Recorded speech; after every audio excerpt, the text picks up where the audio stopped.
MLA పైడి రాకేష్ ఉన్నారు. ఒకసారి ఎమ్మెల్యేతో మాట్లాడించేటువంటి ప్రయత్నం చేద్దాం. పైడి రాకేష్ రెడ్డి గారు, ఎప్పుడు ఈ ప్రభుత్వాన్ని మీరు గద్దెదించబోతున్నారు? ప్రజాస్వామ్యయుతంగా అవిశ్వాస తీర్మానం పెడతాం. అందరితో చర్చలు చేస్తున్నాం. మమ్మల్ని అవమానించిన ప్రభుత్వానికి, మమ్మల్ని శాసనసభ్యులుగా గుర్తించిన ప్రభుత్వానికి మేము ప్రతీకారం తీర్చుకోవద్దు. మిమ్మల్ని ఎందుకు గుర్తిస్తలేరు? అరే ఇప్పుడు చెప్తున్నా కదా, ఏదో ఇన్ఛార్జ్ మంత్రి ఉన్నాడు కొల్లాపూర్, మాకు మొత్తం ఏదైతే ఎస్డిపి అనేది ఒకటి లేకుండా కాంగ్రెస్ ఆయన సొంతంగా కేటాయించుకుంటున్నాడు. మరి మేమెందుకు ఎమ్మెల్యేలు, మేమెందుకు గౌరవించాలా? మేము ఎమ్మెల్యేలమే కానప్పుడు మీ దృష్టిలో మీరు మంత్రులు ఎందుకు అవుతారు, ముఖ్యమంత్రులు ఎందుకు అవుతారు? ప్రజాస్వామ్యంలో మాకు హక్కు ఉంది, రాజ్యాంగం మాకు హక్కులు కల్పించింది. అవిశ్వాస తీర్మానం పెడతాం, బరాబర్ గద్దె దించుతాం. బహిరంగంగా చెప్తున్నాం. మేమేమైనా ఫామ్ హౌస్లలో పార్టీలు చేసుకుంటామా, లేకపోతే కాకతీయ హోటలా, అదేంటి కోహినూరు హోటల్లో సమావేశాలు పెట్టాం. బహిరంగంగా అసెంబ్లీ వేదికల మీద పెడతాం, అసెంబ్లీలో పెడతాం అవిశ్వాస తీర్మానం.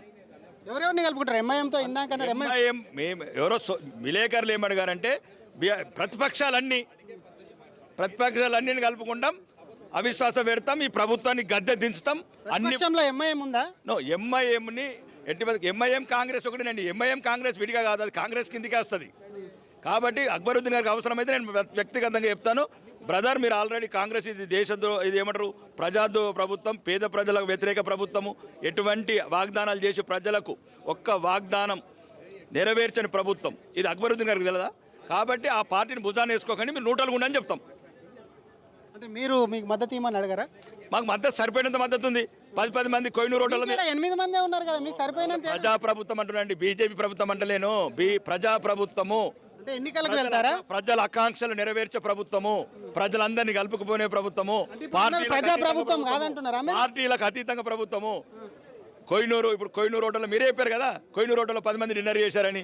ఇంకెవరో చెప్తున్నారు ఫామ్ హౌస్లో ఇంకొక 12 మంది భోజనాలు చేశారని. 22 మంది, మేము అక్కడ ఒక 30 మంది, 52 మంది, మేము 8 మంది, 60 మంది.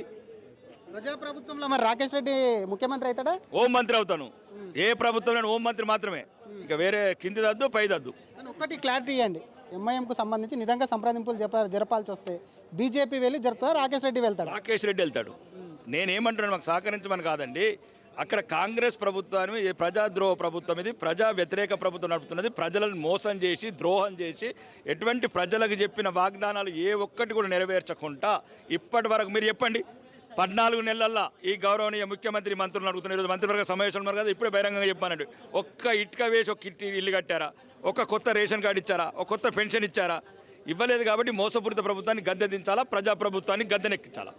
అసెంబ్లీ జరిగిన తీరు ఎట్లా చూస్తారు? ఒక మాట నో, అసెంబ్లీని అయితే మొత్తం 2 కోట్ల మంది బీసీలను మోసం చేయడం ఇది సుమారు ఇన్ని రోజుల నుంచి ఒక ప్రధాన సమస్య ఏదైతుందో ఆ ప్రధాన సమస్యను పక్కన పెట్టి ఈ 2 కోట్ల మంది బీసీలను ఇబ్బంది పెట్టేందుకు ఒక నిర్ణయం ఇది. కాబట్టి దీన్ని ఖండిస్తున్నాము. ఇది మంచిది కాదు తెలంగాణ. ఇది అసలు అసెంబ్లీ ఒక్క నిమిషం కూడా పెట్టడాన్ని ఖండిస్తూనే, ఒకవేళ అవసరమైతే ప్రజాప్రభుత్వాన్ని ఏర్పాటు చేస్తాం, అందుకు ఎంఐఎంతో కూడా చర్చలు జరిపి ఆ ప్రజాప్రభుత్వం ఏర్పాటు చేసే సిద్ధంగా ఉన్నామని బీజేపీ ఎమ్మెల్యే పైడి రాకేష్ రెడ్డి అంటున్నారు. ప్రపంచంలో ఏ మూల ఏ క్షణం ఏం జరుగుతుందో వేగంగా తెలుసుకోవడానికి తొలి వెలుగు వాట్సాప్ ఛానల్ని ఫాలో చేయండి.